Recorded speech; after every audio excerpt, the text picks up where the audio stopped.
What's up, guys? I'm at DFW Airport in Dallas-Fort Worth. Travel rewards geeks like me and Carson are always talking about the Chase 524 rule. If you're wondering what the fuck we're talking about, this video is going to tell you everything you need to know about the 524 rule, which is hugely critical to your ability to rack up travel rewards points and travel the world for pennies on the dollar like me and Carson. So, like the video if you enjoyed the content, make sure to subscribe to the channel and ring the bell so you hear about other videos we got coming out. Let's dig right into it.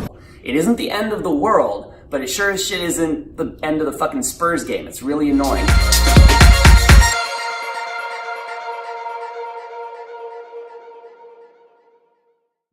If you've listened to or read up on some of the popular travel rewards blogs or podcasts or video channels, you probably think we all sound like a broken fucking record recommending the Chase Sapphire Preferred Visa Signature. Chase Sapphire Preferred, Chase Sapphire Preferred. Fucking everyone recommends that card.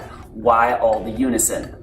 There are a lot of reasons, which we go into in our videos about how to get started in the hobby, but a big one which we reference a lot is called the Chase 524 rule. We'll go into detail in this video, but basically right when you start the hobby, maybe one of your only chances to get the Chase Sapphire Preferred credit card and take advantage of its many benefits. If you wait until you've been at the hobby for a while, you may be shit out of luck, and the 524 rule is the reason.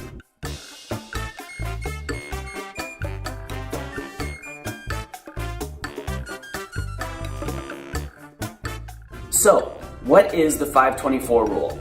It means that Chase will automatically decline your credit card application for any of their cards if you have applied for 5 or more other credit cards within the last 24 months. These could be cards issued by Chase or cards issued by any other bank or credit union or other issuer like Barclays, Citi, Capital One, Amex, Discover, Bank of America, or your local bank or credit union. Doesn't matter if it's a travel rewards card or a student card. If you have applied for 5 or more cards in the last 24 months, Chase will deny your application. You may have to wait a few days, but you'll get an email or a landing screen and a letter in the mail stating that your application was declined due to too many credit card applications within the last 24 months. Do I speak from experience? I really wish I didn't.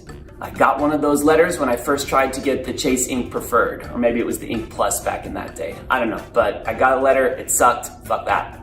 Note as well, I said 5 cards applied for, not approved for. Even if you apply for a card and get denied, that counts towards your 5 applications in 24 months. Another reason why getting declined for credit cards sucks and is to be avoided if possible. It isn't the end of the world, but it sure as shit isn't the end of the fucking Spurs game. It's really annoying, so try to check out our video series on how not to fuck up your credit card applications, which we do for each issuer.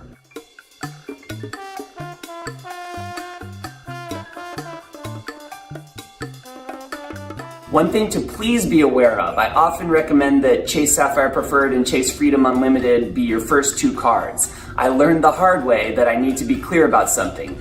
Do not apply for them on the same day.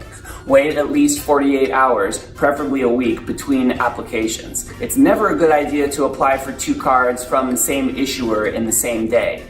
Additionally, Chase will decline you if you try to apply for a 3rd Chase card within the same month. After you get approved for 2 Chase cards, having spaced out the application 2 to 7 days, wait at least 30 days before applying for the 3rd one. Do not make this mistake, because if Chase declines you for one of these applications because you didn't space them out properly, those declined applications do count towards your 524 limit. And you got the hard pull on your credit, and you didn't even get the benefits of having the card and the sign-up bonus for your trouble. So, space out your applications. You often can get approved for 2 cards in the same day from different issuers, say one from Chase, one from Amex, but we're starting with Chase cards here, so don't screw this up. There's a big loophole to this rule if you're a small business owner, and you should check out our video on the subject if you own a business. Make sure to check out our video on business credit cards too and see if you might qualify for business cards even if you're not a traditional business owner. Remember, side hustles count, and you don't have to have had revenue yet to qualify in some circumstances. For the majority of employees though, let's stick to the basics. Because of the 524 rule, not only do we all recommend starting with the Sapphire Preferred because it's an all-around great card, we recommend that your first 5 applications be for your favorite Chase credit cards. It's gonna count towards your 524 limit anyway, so it might as well be Chase cards that you're filling those slots with. We usually recommend starting with the Sapphire Preferred, the Freedom, and the Freedom Unlimited because the Sapphire Preferred has cool bonus categories, a big sign-up bonus, and a bunch of travel perks. And the Freedom cards have no annual fees. Their cashback is worth more than its face value when paired with the Sapphire Preferred for reasons that I'll explain in another video. The Freedom Unlimited card is great for everyday non-bonus spending, and the Freedom card, or as I sometimes call it, the Freedom Original card, to keep it from being confused with the Freedom Unlimited, the Freedom Original has quarterly rotating bonus categories that are really lucrative. These three cards are a great start. You get a lot of bonus points, great value, and a great return on spending for just one reasonable $95 annual fee.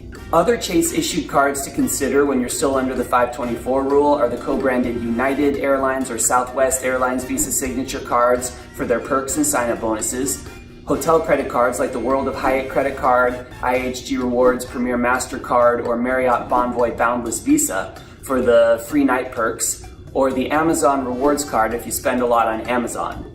Please note, however, that there are other ways to get rewarded for Amazon spending even if you don't have the Amazon card, which is another video.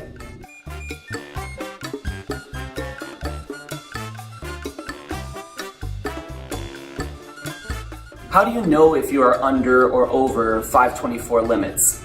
The easiest way is to get a free account with creditkarma.com. This website is free and it doesn't constitute a hard pull on your credit, so logging on never hurts your credit score, even temporarily, and it can give you a decent snapshot of your credit history and trend lines. If your credit has trended up, down, sideways, all over the place, whatever, and also it tells you why your credit score has done what it's done. It also has a credit calculator where you can load up hypothetical situations like paying off a card, applying for a new card, upping your credit limits, or canceling a card to see how that affects your credit. And of course, it recommends credit cards to you and collects an affiliate commission if you use their links to apply for cards, so they are competitors of ours. So you're welcome, Credit Karma. The big selling point of Credit Karma is that you can check your credit score without any damage to your credit caused by a hard inquiry.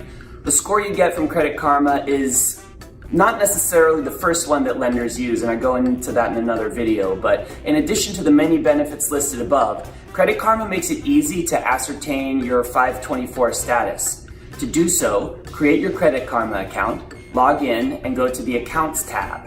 This takes you to a list of all your credit accounts, including your credit cards, with a drop-down menu that tells you, among other information, the date that the account was opened. Use this to remind yourself of the application dates of your most recent cards, find out if there were 5 or more applications you submitted in the last 24 months, and if not, then you should be under your 524 limit. Once you get a Chase card, Chase has a credit watch feature that allows you to do the same thing. And by the way, if you think you are under your 524 limit but just barely, or you just kind of came out of it, we usually recommend waiting at least a month because it's hard to tell when exactly that will register and you don't want to screw up an application. Of course, one thing that Credit Karma does not show on this accounts page is declined applications. This is why I recommend keeping track of your applications in your own online calendar app, which I describe in another video. If trying to retrace the steps of your applications from scratch, hopefully any declined applications were seared into your memory as an experience never to be repeated.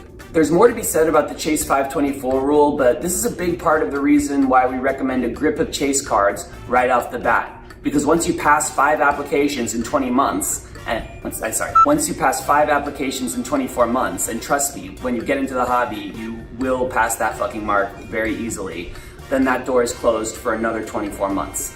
And that's 524. Damn it.